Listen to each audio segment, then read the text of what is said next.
दोस्तों, एक बार एक शराबी ट्रेन में सफ़र कर रहा था। उसने अपने सह यात्री से कहा कि पिछली दफ़ा ट्रेन में सफ़र करते मुझे बहुत दिक्कत का सामना करना पड़ा। सह यात्री ने पूछा वो कैसे? उसने बोला कि ट्रेन जिस तरफ जा रही थी मुझे उस तरफ पीठ करके बैठना पड़ा, जिसकी वजह से मुझे बहुत घबराहट हुई, उल्टी तक आने को हो गई। तो सहयात्री ने कहा कि तुमने अपने सामने वाली सीट पर बैठी हुई सवारी से अपनी सीट की अदला बदली क्यों नहीं कर ली? तो शराबी ने कहा सोचा तो मैंने भी यही था, पर क्या करता, उस समय सामने वाली सीट पे कोई नहीं बैठा था। तो दोस्तों, इसी तरह हम जिंदगी को भी काटते हैं। This is advocate Pawan Sharma. आप सब मुझे विसल ब्लोअर राजू शर्मा के नाम से जानते हैं। लुधियाना से बिलोंग करता हूँ, मोटिवेट करता रहता हूँ आप सबको। दोस्तों, एक बार अलग अलग भाषाओं के लोग इकट्ठे हो गए और उन्होंने निर्णय किया कि अब मिलजुल कर कोई व्यापार करेंगे। सभी ने मिलकर एक बड़ी जमीन का टुकड़ा खरीदा और फैसला किया भी इस पर कोई फसल को बोया जाएगा।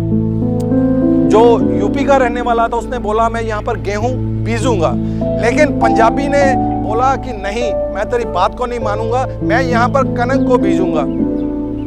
अब इसी तरह फारसी भी उनके साथ था। उसने बोला ना कनक को बीजा जाएगा ना गेहूं को बीजा जाएगा, यहाँ पर गंदम को बीजा जाएगा। उनकी भाषा में कनक गेहूं को गंदम कहा जाता है। साथ में एक पठान था, उसने बोला मैं किसी की बात नहीं मानूंगा, यहाँ पर गन्नम को बीजा जाएगा। सियाना आदमी पास से गुजर रहा था, उसने सोचा कि बिना बात में आपस में लड़ रहे हैं, बीजना तो ये एक ही फसल को चाहते हैं। उसने गेहूं के बीजों को अपने हाथ में लिया और उनके सामने रख दिया।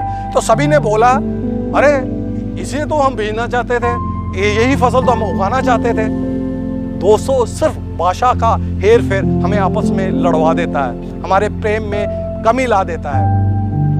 करना हम वही चाहते हैं, इंसानियत की सेवा, मानवता की सेवा, लेकिन भाषा और रंग भेद हमें इससे जुदा कर देते हैं। सो दोस्तों, परमात्मा ने जो किरदार देकर आपको दुनिया में भेजा है उस किरदार को दमदार तरीके से निभाओ।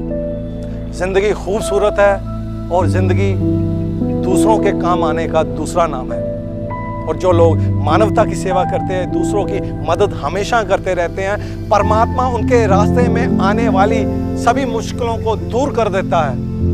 नहीं यकीन तो करके देखिए, मैंने करके देखा है और उसकी कृपा को पाते हुए देखा है। थैंक यू वेरी मच, धन्यवाद।